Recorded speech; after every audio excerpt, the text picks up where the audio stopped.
Well, the Garifuna race started in St. Vincent, Uruguay, and then we went to Honduras. So from home, my name is Nunes, and I married somebody from Dangrega, but his father has connection in Guatemala, so he's Gonzalez. So again, it's that Spanish influence. My parents are originally from Spain. They were traveling in Central America, and they were vacationing in Mexico when I was born. And then they fell in love with Belize, and they decided to stay here and live here. I grew up right across the street in that house, so it was very natural for me. This is the first school that has been opened in Belize to actually address the teaching of Garifuna. This school is a part of an IBE, Intercultural Bilingual Program, that is funded by UNESCO. The purpose is to address the culture and the language of the Garifuna. There is a Garifuna dictionary, and that was an initiative of Mr. Héro Cayetano, a linguist. So he has been the one who tried to put the sounds together, with vowels and the alphabet together. Nebua, which means I am going, you know. So that you leave home and Nebua awadi married. I am going to work, right? So you say your little prayer. No bongote Nebua awadi made. Boge noba nogia barik. Iterluwa. Which means that, my lord, I am going to work. You lead and I will follow. So be it. The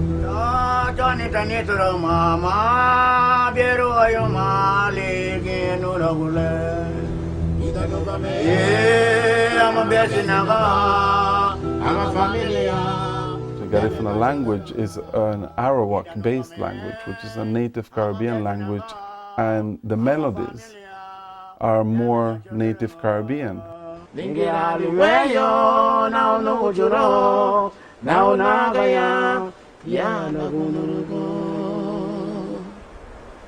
Everybody seems to be certain that the origins were in West Africa. And for example, I've heard many African musicologists point out that in Ghana, there are very similar rhythms, like for example to the Punta rhythm. And also a lot of connection with the dances to Senegal. The Wanaragua is one of our cultural dances, and it was perfected to mimic the Englishman. So it is all part of our black ancestry. I guess that's part of what makes the Garifuna music so interesting and appealing, because it's clearly rooted in Africa, but it's not African music. It's something more, and that's what makes it so original and so new. I started working with Ivan Duran around 1998, 1999 thereabout, when we started with the Garifuna All-Star Band, which is now the Garifuna Collège.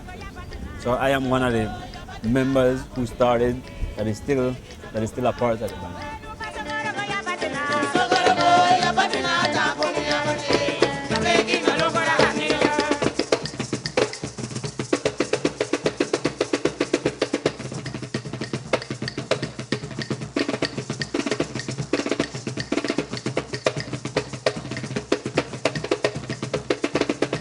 My first drum was bought from the guy who owns this place. I think when I was about 16, 17 years old. I bought it from Aston Rodriguez. There's a connection between this guy and I. He makes the drums, I play them. My name is Aston Rodriguez. This is my living, making drums. Here we play with two drums. One bass and one primero. Segunda is the larger one, then the primero is the smaller side to give it the rhythm.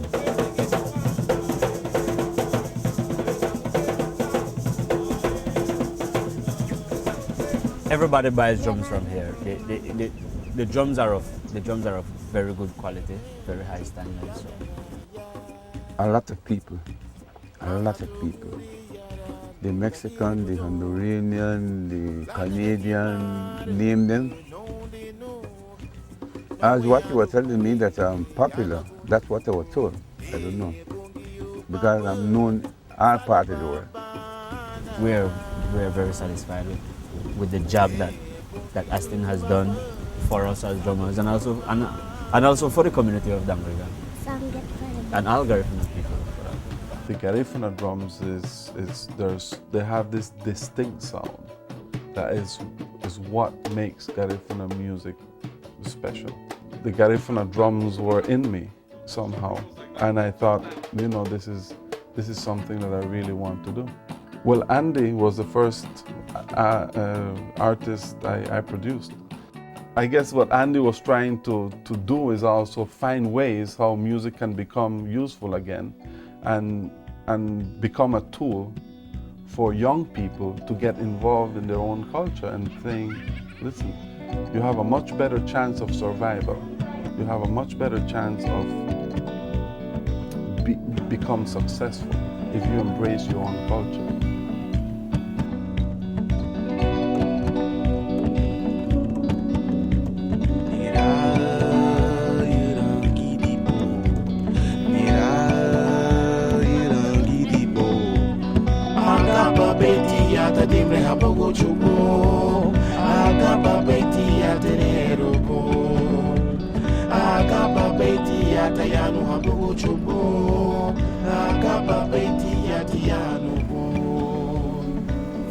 And Andy Palacio came as that messiah, as that messenger.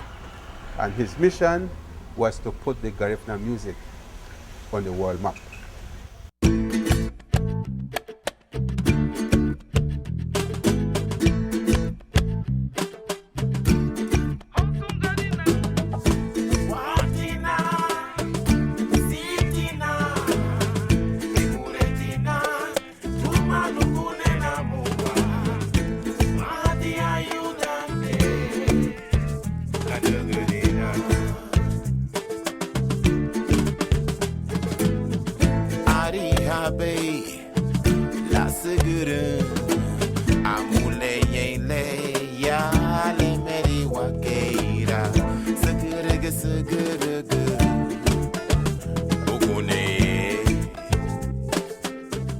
The Andy Palacio effect is so overwhelming that it has brought the music and the recognition of the Garifuna people to a different dimension, you know, because prior to Andy, although others have represented the music, there's something about music. It goes beyond borders. You might not even understand the words, but it's the messenger sometimes, I believe.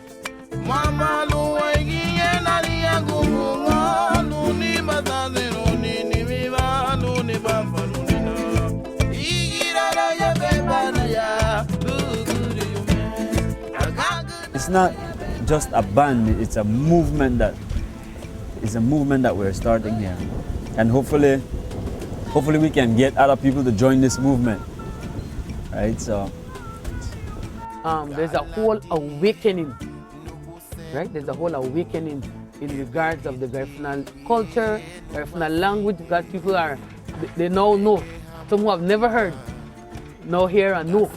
So that interest, so that fire of interest is now flaming up. And so I believe that has been a very positive for the Garifuna people.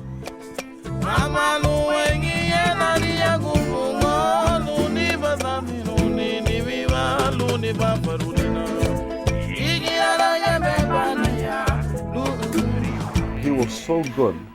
He was so good on and off stage that it made all our works very easy. And we didn't realize it until we lost him. Then we go like, oh shit, what are we gonna do now? You know, nobody can fill the shoes. How we did that, I don't know. Like I said, even the most simple thing like, who's gonna do all the interviews? You know, Andy is perhaps the most interviewed Belizean ever. Music is generally a part of the daily life of the Garifuna community. So growing up, music is always like the soundtrack of life. Wa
you ma ha oh